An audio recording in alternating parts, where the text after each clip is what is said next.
Great.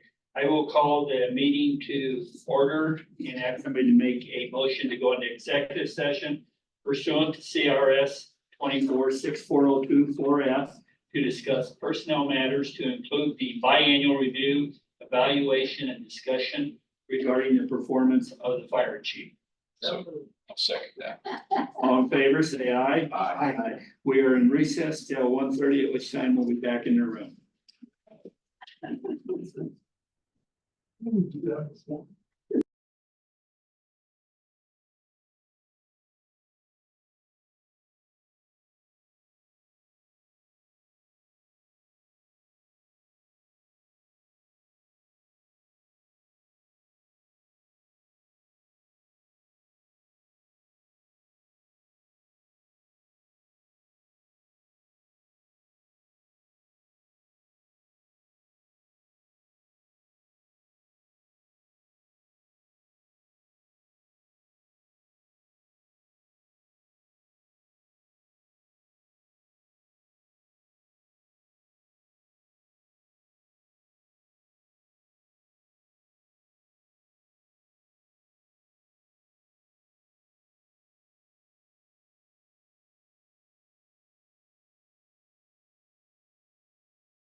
Keep adding stuff. Yes, keep that stuff.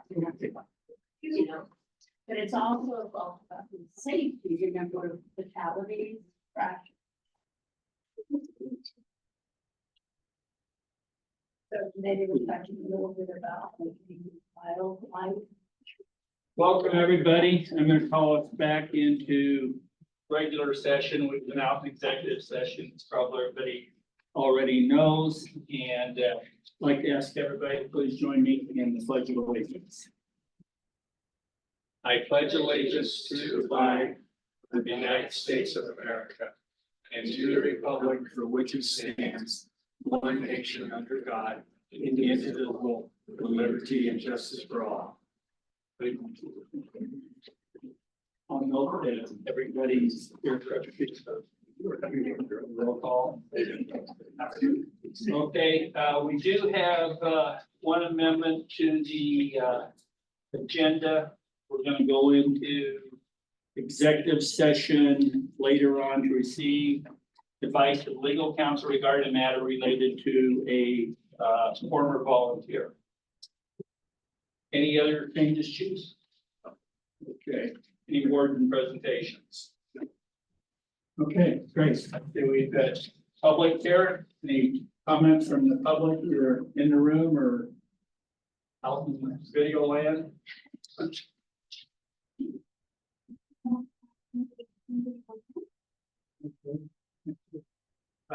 We've got 3 members here from TRAC, Gary, Nancy, Paul. Thanks for being here. Appreciate all that you're doing to support the authority. Thank you. And Chief, way back there, good to see you. Thank you. All right, that will take us into our consent agenda. Is there anything anybody'd like to pull from it? Hearing none, I'll take a motion to accept. Further discussion? Hearing none, all in favor, say aye. Aye. Motion carries. Thank you. That will take us into our regular agenda, and we're going to start off talking about an update regarding the 2025 City of Loveland budget. So Chief, I'll turn it over to you. Okay, so last month, we had, and I appreciate Brian being here. I mentioned this to acting city manager Wednesday. Last month, we had the city's budget retreat or workshop. And obviously, we were discussing the 2025 budget. As we know, we have a deficit due to the grocery tax of 13.2 million or thereabouts. So looking at that, obviously, as we continue to pursue the path of trying to find a financial model that is sustainable to either transition to a district or maintain the authority. When I looked at that, I mean, obviously, we put forth 750,000 as a recommended reduction, and then the matching from the 20% match from the rural, putting us right about 1 million. What I wanted to just kind of create a conversation and ask question, I guess, with Brian, the mayor, and councilors present, is one thing that came across was the police department is going to be increased in their budget by $6.7 million, which is exactly. It's not right there, that's not true. Okay. Yeah. Okay. Do you want to clarify? The police department is holding as flat as anybody else, so no. So their 2024 budget was 30 million, is that correct? Okay, I think I have it. Yeah, so it's 30.7 million. And then the proposed 2025 budget is 37 million. We have adjustments in there for, you may be looking at the adjusted budget, which reflects the vacancies. But PD isn't going up any 6 million. We can look at it to get to what the number actually is, but. Yeah, I'm just looking at 2024 adopted is 30.7. 2025 proposed is 37.4. But there were adjustments in there, and it's not a program increase of 60. I'm just trying to get clarity. I know, I wish we talked about it before, yeah. I can explain, yeah, there was an adjustment to their retirement contributions, and then they also had those vacancies in 2023. So I think you might be looking at the adjusted budget for 2023, but let me take a look at it after. But I understand what, police did go up, but not to that extent. Okay, so. And Brian, I know it's difficult for you and with respect to the acting city manager, this is our forum that we have an opportunity to discuss in front of the board. So when I ask these questions, I'm not trying to put you or the city manager on the spot. It's a difficult forum. But to that point, and you had mentioned it, and it was a supplemental appropriation mid-year last year of $461,000 as a recruitment mechanism for the PD, and that was their death and disability benefits. Council at the time approved $461,000 to assist in the recruitment and retention. I've talked to the chairman, and typically we went down a path of parity for public safety agencies. Currently, the LFRA does not have the death and disability contribution. So I just want to call attention to that. That's 461. I think ours would be in close proximity to that if we were at parity. Are you There's a saying that the fire department doesn't have the death and disability? correct. So I'll let Andrew provide. We have it, but police pay. Okay. Can I piggyback on that, Chief? And Brian, this would probably not be something you'd be aware of in the past, Rod. You may remember these conversations. I'm going back to 2012 beyond when we talked about splitting fire from the city and creating the LFRA. We had numerous conversations about parity with the city and the police, and we kind of adapted the phrase "no loss, no gain." So whatever one was doing, the other would do, just to keep everything on a level playing field, so that nobody felt like firefighters wouldn't feel like they lost anything by no longer being a city employee. We wouldn't have city employees say, well, that's not fair, since they split off, they got a better health plan, or they got more benefits, or whatever. So the parity piece in the past has always been very, very important to us. I'm sorry, Chief, go ahead. I'm gonna add my usual rant when we talk about disability. What I would favor is increasing everybody's salary and to cover the cost of the coverage and then have the employee pay for it. If the employee is actually paying the premium, their disability benefits, which could last the rest of their life, are not taxable. If the city is paying the disability benefits, then the money they receive is taxed. So I'm saying increase their salaries to the point that you're covering their premiums, but let the actual payment come from their payroll check. And then if they get benefits the rest of their life, they're not taxed on. It's my usual rant. I never get anybody to listen. No, it's a good part of the conversation. And again, piggyback on what she said, it's important that we have this conversation because we have 3 members that are from the city. This is our chance to talk with yourself, John, city manager, about what's going on with finance and keeping up with what our goals and intent have been.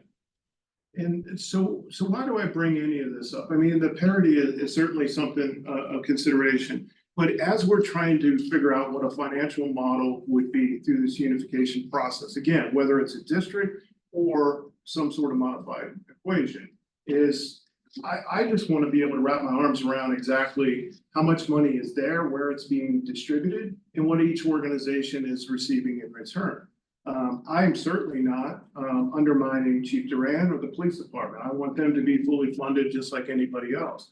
But I also want to understand when we talk about the affordability, what this city can afford in contrast to what the rural can afford. I think all of those things have to be fully transparent in the conversation. So that's my reasoning for scrutinizing this. This jumped out at me. I didn't think it was appropriate at the time for me to do that. This is the forum where we have these conversations. The uniqueness is I have 2 city councilors and a city manager and a CFO that's in attendance. So I just want to bring that to your attention. And I guess my question would be, I understood they were taking a 3.3% decrease The last time we had a conversation, so I'm surprised to hear, not only are they not taking a decrease, that their budget may be going up, and I'm not saying that as a statement, I'm asking this as a question. Well, and I'm trying to pull up these, actually, why don't I pull up the exact numbers from our workshop? And then, well, so you don't have to watch me while I look for it.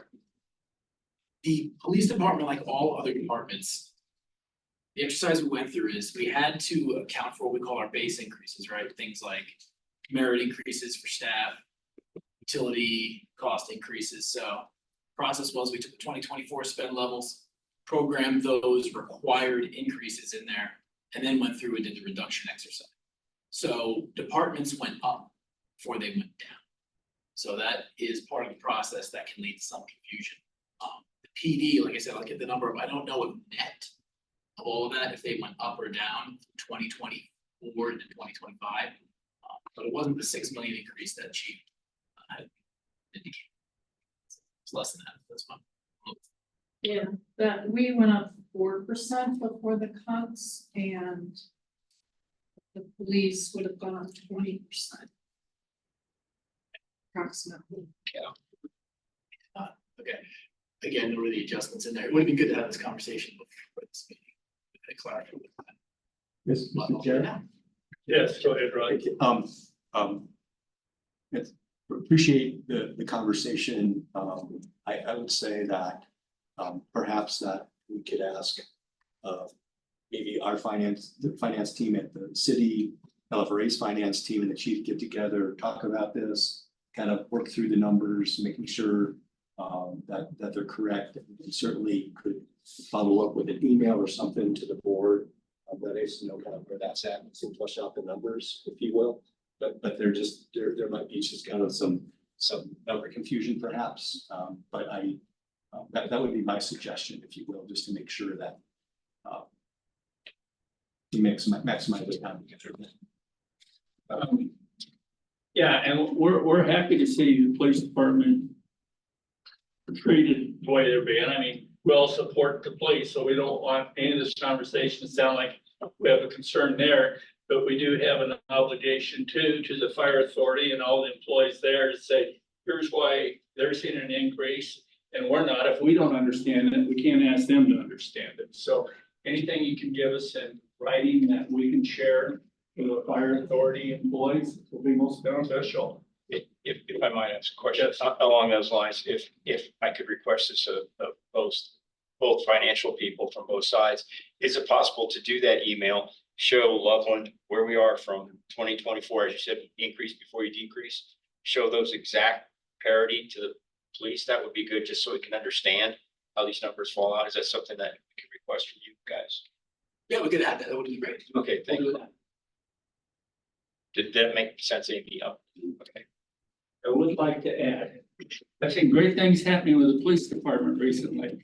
I know everybody sees RH lines, drive any speed limit you want to, you can run red lights, wow. But just this morning, I saw a policeman pull over somebody right in the speeding ticket. I loved it because the person went shooting by me. That's the second or third one I've seen written in the last month.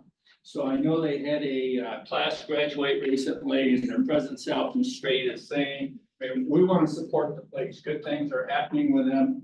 We just want to make sure we're getting lots of support there to the fire authority. Yeah,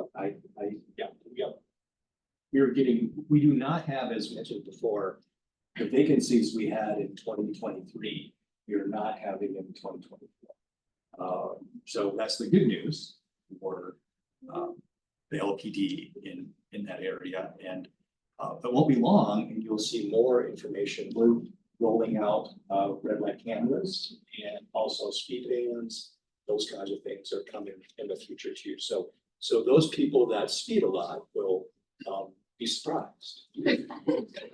I hope we're really surprised with these 18-wheelers blasting through the red lights, all these construction vehicles. That was nice of you to look at, Ron. Chief, go ahead, we got off. Well, button up at that. Again, my scrutiny, my conversation regarding the budgets, whether it's the cities or the worlds, is just trying to basically find a path. Find a pathway, have a full understanding of where we are financially on both sides of the street, to help basically create a financial pathway for. So I'll leave it at that. I think it's important to talk about it on the front end too. Okay. Board members, comments? Questions? Paul? I'm good. Oh, thank you. Rod, thanks for your comments there. Next, we have review and approve the FPPA affiliation agreement for the Loveland and Rural Consolidated Volunteer Firefighter Pension Plan. Who's handling that, Chief? Do you have that, or this is a Cheryl thing, and it should be, It might be a me. you got it? I got it. I got it. Thank you. Okay, so you will find this in your board packet at page 15. Earlier this year, we received information from FPPA that they were requiring every single volunteer firefighter pension plan that is affiliated with them to enter into a new volunteer plan affiliation agreement. And this was largely for FPPA's convenience in ensuring that their records are current and that they have agreements on file for every agency. The original affiliation agreement that made its way to our firm had some provisions in it that I found concerning. They went beyond the scope of what's required under the Volunteer Firefighter Pension Act. So I actually negotiated with their general counsel to have those provisions either revised or removed, which is why this is coming to you so late in the years. It just took a long time to work through that process. However, we have done that. What you have in your board packet is the revised agreement. And so we are recommending to the board that you approve the affiliation agreement for return to FPPA. Emily, is this the first time you've seen this document for this organization? This affiliation agreement? Yes. Oh, yeah. We were trying to think if it ever popped up before. I'm guessing you've never had one. We never. Because your plan is quite, is a legacy plan, right? It's been around for a really long time, and that's part of what FPPA was trying to correct. Some departments joined FPPA before this existed. Some departments maybe signed one at one point and they were lost. Then over the years, different departments signed different versions, so they need to standardize their. Okay, so this is new to you too then? For As our- as for your our- organization, for our- yes, yes. Thank you. So I have a question. Sure. So these are all dated, if I got the right document, from July 31st. Yes. Is that a problem? Is it Not approving after the? It's retroactively effective. Honestly, this makes no. It doesn't matter much, because all of your funds are already with FPPA, and what's stated in this agreement is already stated. Right, so I took out the provisions that apply. There were a few provisions in here that, I decided weren't gonna be my hill to die on. I had other hills that I was devoted to dying upon. But if you look at paragraph 1, for example, it says the assets of the employer's plan shall be transferred to FPPA on the effective date of affiliation as set forth within this agreement. Well, that doesn't make sense for you or any of my other clients because all of your assets are already held with FPPA. So what also is included in your board packet is on page 14, a short cover letter, which is custom drafted by our firm. And you'll see the second paragraph, it says, please note that because the authority already affiliated its volunteer plan with FPPA prior to signing the new agreement, paragraphs 1 through 3 of the agreement do not apply to the authority or the volunteer plan. Right, so Anybody else missing page 14? I have it. it's on the back of the, it's on the back of your cover sheet.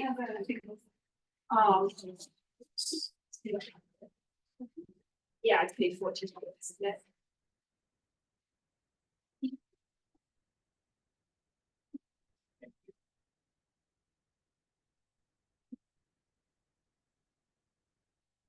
What should I be reading here? I'm sorry. The second paragraph down. The letter, I think we could change the date on the letter to today. That would be appropriate. I'm not super concerned about the date on the contract, but if you want to change that to today as well, I also don't mind that. No, it does not bother me, but Okay. as the chair goes in the insurance world, that the dates matter. Absolutely. So, And I just want to make sure. and that's fine with me too. I truly am not bothered by that. We could ask the board to approve the cover letter and affiliation agreement subject to updating all of the signature and effective dates to. Is there any other recommended changes, John, or anybody else on the board? Take a motion to that effect, if you agree. So moved. Is there a second? I'll second that. Further discussion? Hearing none, all in favor, say aye. Aye. Motion carries. Thank you. Do that or give me that data? Chief, good with that? All right, next on the agenda is, December 2024 meeting dates, Chief. So Christie, do you want to share? Yes, so the December 2024 LFRA board meeting date is Christmas Day. So I just wanted to bring it up before the board so that we could discuss if we wanted to move it, things like what the board would like to do with that. Absolutely want to move it. Okay. And, you know, Chief, what's best for you and the department? I think last year, I think we actually did not do a meeting in December, is that correct? Yeah, that was because we were gonna have the special meeting regarding funding the apparatus like the following week, if I recall. That's a good point. That's a good point. Christie, do you have some dates in mind? So the week before is December 18th, so it would just be moving it back 1 week at the same date and time is an option. I know that we would want to move it forward into January because we have the January 1st is the next Wednesday, so we also won't be that day. I don't think.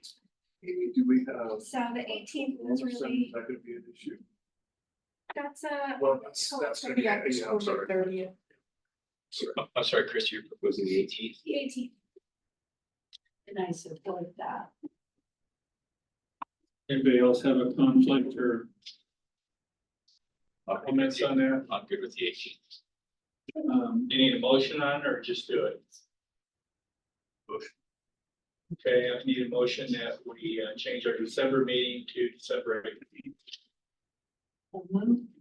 Is there a second? I'll second that. Further discussion? Hearing none, all in favor, say aye. Aye. Motion carried. Chief, if we don't have anything, feel free to cancel that meeting too. I mean, let's talk, but let's not have it just to have it. Okay. I know we will do this, but please send out invitations. It's not my calendar, it's not- Thank you. Okay, Chief, turn it over to you for briefing papers and correspondence. Okay. So just to share a little bit of correspondence that we have received, obviously post Alexander fire, we've had quite a few letters come in. The one on the left there is from Mariana Glenn, thanking our firefighters for their work on the Alexander Mountain fire. I don't know how they say John's name, John Maslick, I believe. This gentleman has come in on 2 separate occasions, elderly guy, says he's doing well in his retirement and just wanted to contribute. He comes in basically with checkbook in hand and says, tell me what hasn't been funded. And in this case, he is making a contribution to support our public education and outreach. So he made a $2,000 donation to public education and outreach materials for January side of the house. The note below is another one thanking us for our contributions and hard work during the Alexander Mountain fire. One on the left, same, this one is about batteries for fire alarms. I don't put these in here to drive Chief Stark and the line staff crazy, but I tell them all the time, we get tons and tons of thank yous for smoke alarm and battery change outs. The one on the right is again, a thank you letter on behalf of our firefighters for the Alexander Mountain fire. And then This one is actually, many of you may have seen this in the RH. El Tomar Foundation, Colorado Springs recognized a number of volunteer agencies with financial contribution. So they recognized the LFRA through the Big Thompson Volunteer Fire Department as part of the LFRA with a $10,000 donation. And that was directly related to the Alexander Mountain Fire. Two additional ones regarding the Alexander Mountain Fire and batteries. So, I won't read them, you have them, I just wanted to recognize those folks and thank them for the letters. As far as correspondent, or excuse me, LFRA in the news, obviously the Alexander Mountain Fire has made the news multiple times, most recently with the arrest of Mr. Hobby in regards to potential arson related to Alexander Mountain Fire. So still a lot of work to be done with that. I have talked to the sheriff on multiple occasions related to this that is continuing to progress. So we'll see where that goes. The picture in the upper right is thanks to the mayor. We were able to continue remembering our devastating loss on 9/11. Our honor guard was there and a number of our folks were there in recognition for that. The mayor opened up council chambers because it was raining outside. I think it was the first time we had to do it indoors, but we pulled it off successfully. So just wanted to recognize our honor guard and those that were in attendance there. And Rod, I called Rod, he was okay. Doing this executive decision. I think we reassembled the council chambers momentarily. Just to continue on, Fire District Unification Steering Committee, we met with Brian and members of city staff. I think we have a meeting on Monday to continue those conversations. So that will be with a larger group on Monday. And I believe Dylan and Dalton will be doing a presentation during that. Is that correct? They'll be present, but maybe not a presentation. I don't think they have a presentation. So Dylan and Dalton are the contract attorneys for the city side. Personnel updates, airport director. I had the opportunity to be part of that interview process. I don't know when that will come. Four candidates for that position. City manager public meet and greet is October 2nd. I sent that out to the board, both rural as well as the LFRA board. Loveland Emergency Communications Center, IGA, just so you know, we are meeting on that. We haven't had an IGA. This is an interesting little caveat. So there are two IGAs in regards to our communication center. That is with Berthoud and with Thompson Valley EMS. We had some concerns about that because their IGAs were based on contribution. So it specifically stated their contribution as stakeholders to the communication center. Their rate of contribution per call was dramatically different than ours. So we called attention to that. The police chief has worked with his staff to basically rewrite the IGA. We're in agreements with the IGA, but the three other stakeholders have questions in regards to the financial contribution. Financial contribution, don't quote me on the exact number, but $29.10 is the per call contribution. So every time a 911 call is received, depending on the host agency, so if it's a fire, LFRA gets charged $29.10. If it's a police incident, it gets charged to LPD. That all makes sense. The problem lies in we respond with Thompson Valley EMS. Berthoud responds with Thompson Valley EMS. So the larger majority of our calls, 70% plus of our calls are EMS calls. So if you do that formula, Thompson Valley should be absorbing that call, that financial fee. So that's what we're putting forth. So if there's $29.10 to be charged per call, that should go to Thompson Valley EMS. Our conversation with them is they're in agreements. Now that is a substantial increase on the amount of contribution that they will make. But when you look at it, we are literally supporting EMS. Same thing with Berthoud. So we're looking at that. We're going to meet with Chief Norman, finalize that, but we're trying to get that IGA buttoned up before January 1. But still some conversations to be had on that. The next item I shared with the board during the executive session, but this is a proposed shared services position. This gateway to the Rockies Wildfire Project Coordinator. This is a position that theoretically wouldn't be an LFRA position, but we would facilitate the position. The shared services, this would be a financial contribution by outside stakeholders that would pay for the position. We just manage the position. The benefit to the LFRA is it takes a lot of the administrative workload off of our wildfire program coordinator and basically puts it on this position, and they just basically distribute the workload. So there are a number of stakeholders that are interested in this. The Ever Alliance, Big Thompson Watershed Coalition, and Peoples to Peak. I think that's right.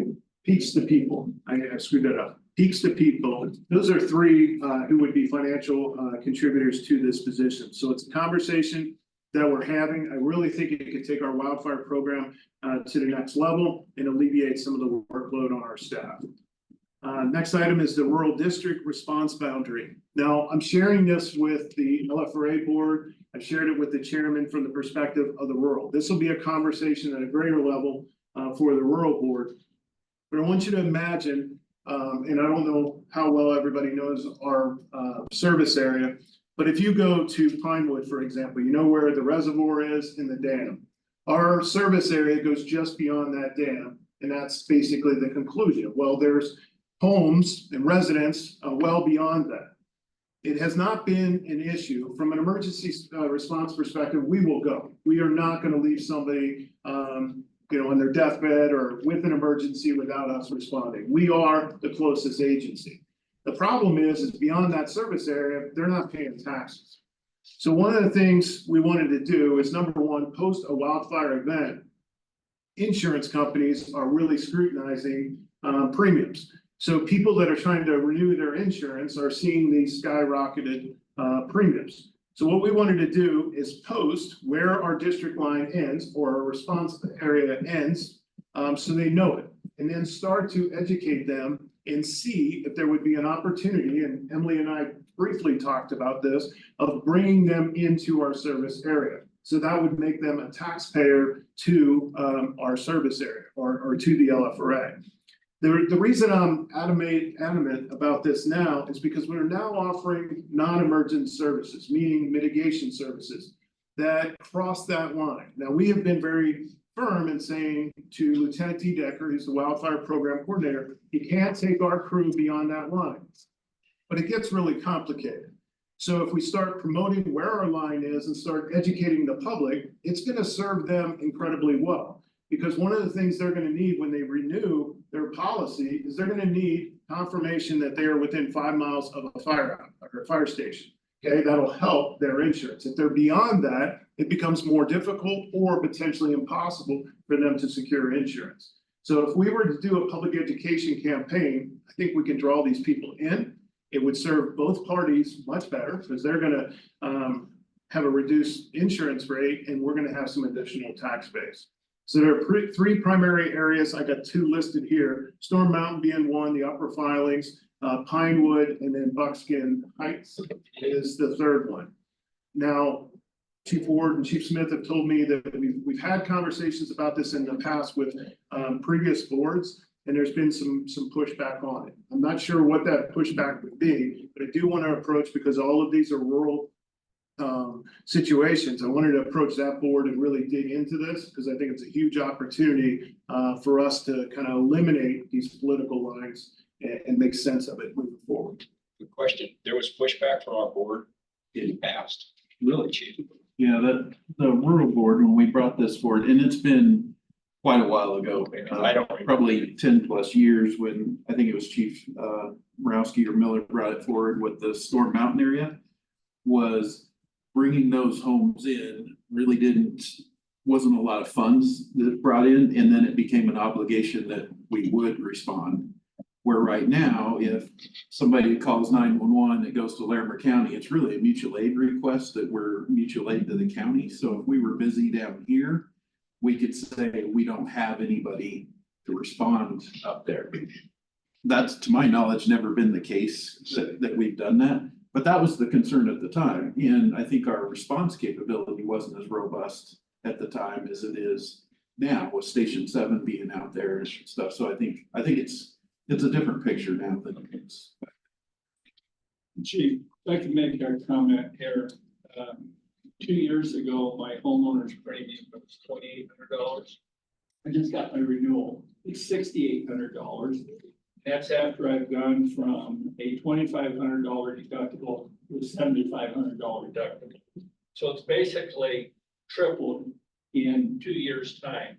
The other reason I point this out, I've had a number of people call me because of my insurance background asking about switching companies and stuff. I said, well, don't threaten your company because you might not be able to go back with them after you find out nobody else wants you. And it's a real world out there right now. And the premiums are saying are way more than tax increases are saying. And why is this important? Because the public's gonna start focusing on fire departments and their ratings and their ability to put out fires, because this is what their insurance companies are telling them. Yeah, our town class ratings are gonna be very, very important to us. Our rating as a department is gonna be very important to us. I think this is an opportunity for us to get back in front of it as opposed to reacting to somebody just outside of our response district having an incident. So All that, I've heard from people in the Pinewood area that they have sold their home and then the sale falls through because the buyer can't get insurance. So some people are literally prohibited from selling their home. I just included not into your community, but a very similar structure where a buyer wanted to buy a home, but discovered they would not be able to get insurance for them unless they were able to move it. It reminds me of a lot of what's happening with flood insurance and hurricane insurance, both where they become federal programs because they're the only people that can handle these type of losses. And the state might have to look at something down the road. There's actually, they've been looking at it for a few legislative sessions, and we may see legislation introduced this upcoming session that would create their client insurance of last resort. For property owners that cannot get homeowners insurance to hospitals. Chair, I guess. So I believe you and I had a conversation, but this area is actually kind of, for lack of a better word, a no man's land. Right? There's not a fire district over there. They're just out there in the county. And really don't have any guarantee that if something catches fire, that a fire apparatus will show up. yeah. I don't know how you live like that, but yeah, go to Vegas. I mean, you're playing the odds. I just think it's a great opportunity for us to get out in front of it, offer some relief to those people who are. And we're certainly not extending the district, greatly, but it would extend the district, but it also would increase the tax basis. Follow, do you, have you gone far enough along this path to know what the path forward looks like? Can they opt in? Do you have to do a vote? Do you have to do it? Because I'm sure there's state statutes involved in this somehow, right? So anyway. So after our conversation, going through one legal counsel, but I'm gonna get direct legal counsel from the rural's legal, but if you can just give us a 30,000 foot view. Generally speaking, the answer is either of those. So one way to include property is for people who own 100% of the property to be included. That could be one house or 50 houses. It doesn't matter as long as 100% of the property owners sign off. They can sign a petition and bring it to a district and say, hey, here's our petition. We'd really like to be included. Then there's a process that flows from that. It's very simple. It takes about 1 to 3 months. A different way to do it, if you don't think you can get 100% of the property owners, but you think you have majority support in that area, is the district can actually pass a resolution proposing to include an area. So we propose to include Storm Mountain area. And then there's an election within the Storm Mountain area as to whether those property owners and residents want to be included. And then it's a typical 50% plus 1 standard. Yep. That one could be met with some pretty significant pushback. Well, depends again. Sometimes they work. Sometimes there's a reason they're not in the fire district. So it depends on the community. So we just soothed over the relationship. I'm just giving you. It's ebbs and flows, chief. Yeah, I'm giving you the information on the front end because I think it's important that we have the discussion amongst the rural board and kind of go from there. So, Thank you. nothing else on that. I'll turn it over to Chief Ward to give an update on the burn. Oh, here, okay. Sorry, I had it later in my slide, so I wasn't. Hold that. Okay, I'll turn it over to you. So, All right, so Community Safety Division, on the left there, the state fair. David Rhodes is in the middle of that picture, but he started a couple years ago with the Division of Fire Prevention and Control, looking at the requirements for inspecting special amusement buildings, so like fun houses, portable haunted houses and stuff that travel. Because there's a requirement that we inspect them, but there was really nothing said what we inspect them for in the state. And so he started asking a bunch of questions and got himself into a middle of a project team now with the Division of Fire Prevention and Control. So they're developing those kind of the standards of what those buildings are. So they've been working on that. They went down to the state fair and inspected those buildings, and Golden Fire, Division of Fire Prevention Control, Pueblo Fire, and then David was involved in that. So it's great. I think that David and the team is out there, working in the state, doing that type of thing, because we have the fair and stuff that comes here. So we can get it refined. That just makes it safer for our events. And then Carrie gave me the one on the right. So with our WUI requirements west of Wilson, whenever a new roof has to be installed, it has to be brought up to the WUI requirements of a Class A roof. So it's hard, right? That one bad thing, like a hailstorm, comes through, and that's bad on this end. It's good on this side, because now, and Carrie updated me this morning that it's 416 roof permits have been issued because of the hailstorm this summer, are all now going to be Class A fire resistant roofs. So it's hard to think that's a great thing because what caused it, but on the backside, we're going to get some benefit of some wildfire protections and stuff for some of those buildings. So that's good on that side. We had, it's been, I think it was early last week, this project come through. It was a forestry conference here in Loveland, and a piece of it was the western, it's cut off there, but the Western Northern Research Station of the Forest Service and Portland State University are looking at the wildfire adaptation landscaping features and doing a study on that. And they wanted to get an idea of what our what things look like west of Loveland, and talk about the historical fires we've had, including now the Alexander fire.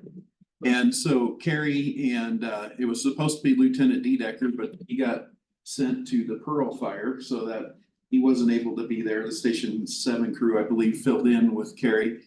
But the group came to Station 7 to start with. They looked at the big overhead map, and the crew talked about the fires from the past, where they've been, kind of where the Alexander fire filled in, talked about the topography and the fuels up there. And then Carrie took them out into the field. They went up to Cedar Park and they were able to look at some of the burn area. And then they continued up to Estes Park, and Estes Fire was involved in looking at some things up there further. We've got 2 or 3 letters in from people who were attending, saying how great that the tour was and our folks did with that project. So something else wildfire related that we're involved in, this one with more from the community division side. Okay. SCBA flow testing, the only important thing out of this one really is it goes back to the opportunity that the board allowed us to do a couple years ago now with the lease purchase of the air packs. Prior to that, our air packs had really no service agreements. And so our folks were responsible for doing all the maintenance and repairs and flow testing, annual flow testing on that equipment. And then truly that is life or death equipment, right? That's what the the firefighter relies on to breathe in those conditions. And so we shouldn't be doing that. And when we went to the new air packs, we were able to include all of that into that whole project. So the company was here last week or 2 weeks ago now and did all that flow testing. So that was really just a thank you to the board for supporting that. That's a much better process than what we had before, much safer. Part of the joint logistics warehouse, we're having discussions on our bunker gear right now. We had Berthoud Fire, Front Range Fire, Windsor Fire, and Greeley Fire, so a little bit bigger than the joint warehouse. But we met with Sacramento Metro Fire out of California. They're doing some interesting things with bringing gear to the scene and switching gear out and having mobile decon and stuff. And some things for us to look at. It's things that none of our agencies could probably do alone. It's too big of a thing to bite off for one agency alone, but as a region, we may be able to. And then we met with one of our vendors that's local last week and just had an initial discussion with them of how could you be part of this solution for us? And is there a role for the vendor to be part of the solution for us to try and reduce our overall PPE costs by reducing the numbers we have and getting the stuff turned around and cleaned professionally quicker than our crews trying to wash them in the stations. Chief Wars. Mhm. Quick question. What is bunker gear? How long does bunker gear last these days? 10 years is what it's supposed to last, and by the standard, most of ours is about 8 years is what we're seeing just due to wear. Ship back. So what Chief Ward is working on, we've talked about this before, kind of that Costco method of bringing agencies together to reduce their costs. And I just want to highlight this because what we talked about during my evaluation is the emphasis of LFRA at every single level to cut costs, to do collaboration, regionalization to reduce our costs. So this is just another example of the efforts that we put. Since you've been beating the drum on that, I know both of you guys work hard on that. Is there more acceptance from some of our partners or people we're talking to? You know, with the joint warehouse stuff, I think there's acceptance in it. It's a matter of our folks working in those projects not having the time to fully engage in it. So we were able to meet at the chief level a couple weeks ago, and we said, okay, how can we break this down into smaller bites for them? Because right now, I think they're just overwhelmed with the concept. So that's why we're trying to pull some specific things out like this and get some things going. I think there's a lot of people that's on board, and I think we could expand it out once we get it up and running, expand it to other departments. It's just a matter of the folks that are embedded in those projects, working on them, having the time to really dedicate to making it work. Let me give you a quick example. The PPE, our turnout gear that we wear. Many of you heard about PFAS. Well, there is PFAS within our turnout gear. So when it's exposed to heat, it potentially exposes our firefighters to carcinogens. So there's still a lot of research to be done. But the question is if we have to change out 100% of our turnout gear, that's 2 sets per firefighter. It is a monumental effort, and it's a substantial amount of money. So looking at projects like this where we can reduce the cost and maybe put mechanisms in place that we don't have to issue 2 sets of turnout gear or a modified approach to what we currently do. I mean, there's some challenges that lie ahead with this, and this is why we continue to try to do these collaborative efforts with other agencies. There's a financial, piece that we have to overcome because it's gonna cost money to save money in some of these things, right? But there's also the cultural piece we have to overcome as well. Exactly. Because the standard out there is for firefighters to have 2 sets of bunker gear readily available for them in the firehouse. And if we go to a different model like Sacramento Metro does and stuff, that's a cultural shift that we have to work on within our organizations as well. The burn prop infrastructure, so the concrete, the fire hydrants, some utility work. We've got the bids back on that. I think, Amy, we had 12, does that sound right? On that, we were able to go through and select our contractor, and we are working on a special board meeting the 30th to get that contract approved by the board. So that's a good step there, and we anticipate them launching within 30 days or so of the contract being signed. The Wellness Center, we sent out statements of qualifications to, or we posted that, I should say. We had 11 different contractors submit packets for us to review. Is Amy's first opportunity of doing this. I think she wants to probably go into that full time. It is really a long process to evaluate all those packets but we made it through the packets, and we invited 6 contractors to actually bid on the project. We had the mandatory pre-bid meeting down at the site this morning. Amy, when's the bids due back? I don't remember rough top of my head. October 16th. Okay, October 16th, and our hope And that's is, just 2 weeks away from the meeting, when it'll come back to. the board. October LFRA board meetings when we're hoping to bring you guys the contract for that. That's your burn prop for the special meeting for approval. It's you. September 30th will be Have a look. So a special. many of you have already seen that there's gonna be a special LFRA board meeting, and that is to approve the contract for the burn prop. Is that the only, item on that? Yeah, and it can be Zoom, we just need a forum to Gotcha. approve. So. If you do need a virtual link to attend virtually, let me know and I'll send it to Okay, thank you. When is that? you. It is next Monday, the 30th at 11:30. You already sent that out? I did. I think I deleted it. Oh, we can resend it. I'll resend it to you. Thank you. The FRFC Academy, we usually talk about the recruits. Our recruits are doing well. This one, I just wanted to point out that throughout the academy, we have people that instruct. So on the right is Lieutenant Tannery's done a lot of construction work as his family has a company for doing construction. So he's doing the building construction class for the FRFC. And Lieutenant Too Good on the left is doing modern fire behavior, fire dynamics. And so you can't really see it, but they've got a burn dollhouse that he's working on off to the side. So we have many people that are instructing the recruit academy as we move along through the weeks. And remember, the FRFC is made up of 12 agencies, but here are our, in the front row are our 3 right there.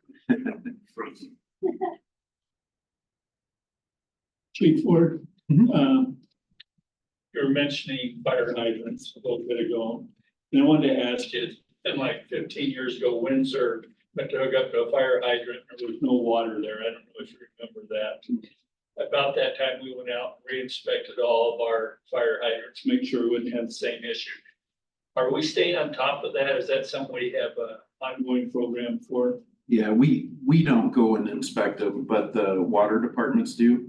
And Carrie's in contact with the water departments with that, and they communicate back and forth on any of them that are out of service, and then that gets relayed to the crews.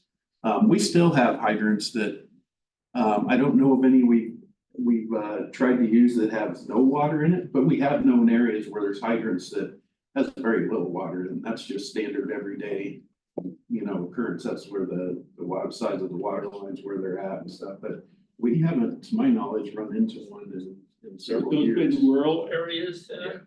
Yeah. Some of the City hydrants, water? no, city water is really pretty good. Johnstown water is pretty good. Fort Collins, Loveland's good. We have a few in the Little Thompson Water District out west of town that it doesn't have the best of pressure or volume in it, but we can fill a tender and we know where they are. Actually, the ones, probably the worst ones is Namakwa Hills, and they weren't city hydrants originally, but the city has taken them over, but it's just really poor water, and it's just something we know, the crews know. And the appropriate apparatus are dispatched out there, so it's in the city, but we send water tenders out there. January sent me these, did a water safety program with the Rangers in Thompson Valley and Lemmer County Sheriff out at Boyd Lake. And then on the right is a crew that, this was actually, somebody posted this on Facebook in the Lovelanders group, and it made its way to us that one of our crew stopped and enjoyed some lemonade from the lemonade stand. So Always stop. Contributing to college tuition. Very cute. Structure fire, a pretty significant one that we had in Bon Air West, which was kind of out by Long Hagler, west side of town. Super hot day, technically was a second alarm for us. We had support from Front Range and Mountain View Fire. It was us and Bertha as the primary agencies that were there. A hooter came down, so yeah. What was the cause of that fire? It was actually a beggar or worker that was trying to do some repairs on a gutter. We had a hazmat incident, fairly significant. Those are level A suits, or, actually they were in Bs, sorry. Level B suits, but the chemicals that they were dealing with were somebody was trying to use to extract gold out of stuff, I guess, and didn't know what to do with the chemicals. So, these are encapsulated level B suits that they're using, and about 3 or so hours. A business or a home where they're doing that? There's residents. Extracting gold. It's not gonna be a future business, let's just say that. What kind of cadavers was it or anything else? And then we did send some units up to the Pearl Fire most recently up in Crystal Lakes. Initial wave was our module, our battalion chief. We took our squad crew and put them in a tender and sent them up there along with Bertha had a type 3 and the battalion chief as well. They stayed overnight and then we sent up a 3-person crew for the next 3 days just to support them.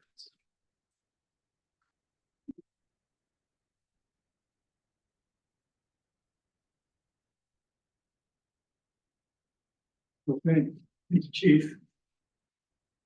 Okay, that takes us to, Excuse me. I do have one question. On these wonderful graphs Cheryl produces, it's interesting to see all the calls. Can you break it out? You mentioned squad, Tim mentioned squad a second ago. How many calls the squad does? I'd love to see that because I know they're taking a lot of load off of some of the stations. Maybe I missed it, but I thought We do have, there should be. Yeah, on page 23, S46. Oh, okay. Gotcha. Thank you. And remember, that's just by the month. Right. Thank you very much. No, and to that, just briefly, we did after the first year, we did a review of that, and it has served its purpose and then some. As far as its effect. Would love to see that next month, just a short blurb on what that's done. Yeah, Appreciate it. Okay. Thank you. Sorry. no, you're good. Anybody else have anything? I do have a question. Not sure who to address it to, but during the Alexander fire, they signed up for Falls Point on the half the city, right? And I started to notice a bunch of elevator rescues. Are they real? Are they false? So we just put them in there to see if you're. You're just patting the staff. Here's your sign. They're real. Are they real? When I think of local numbers, I can bunch of elevators down, but really, so it's time consuming, right? Maybe 2 or 3 a day, and out of that, we'll have them with real. Someone's stuck in the elevator. So it's listed as an elevator rescue, but Yeah. Most times than not, they're just stuck. They're not having a Okay. true emergency, but some people don't like to be stuck in an elevator. So Including me, Okay. yeah. it turns into an emergency. Maybe get a call from you. It's a little bit left. I mean, this is New York City. Thank you. We gotta get this in your television, screen, it's all, or how you get this? Falls Point. It is. Yeah. Councilor Mallow, the other app that would serve you well, not that I'm selling apps here, but the Watch Duty. So the Alexander Mountain Fire, many people tuned into Watch Duty. That is an incredibly informative app when it comes to wildfires. Keep you informed. Great, thank you. Yeah, and it's free. Chief, just real quick, just so the group knows, I got a nice phone call from the Road Knights Car Club. They appreciate the LFRA's participation in going out to the fairgrounds for their show and being there. They do a car engine blow up every year, and they appreciate LFRA being there in case something bad happens with that. Sounds like something bad did happen. Well, it's a big turnout. They get like 750 cars out there, so there's a lot of citizens out there. It's a big public attendance, so seeing LFRA out there is very much appreciated. And it's a good opportunity for us to sing by the public too. So thank you. Anyway, next we have executive session pursuant to, and I'll ask for a motion on this, pursuant to CRS 246402 4B, receive advice of legal counsel regarding a matter related to a former volunteer. So Is there a second? Second. All in favor, say aye. Aye. Everybody else can leave, thank you. Yeah, and I will certify for the record that the executive session constitutes privilege and recommendations of one. We'll be reconvening with nothing else on the agenda afterwards, so we'll be able to go back.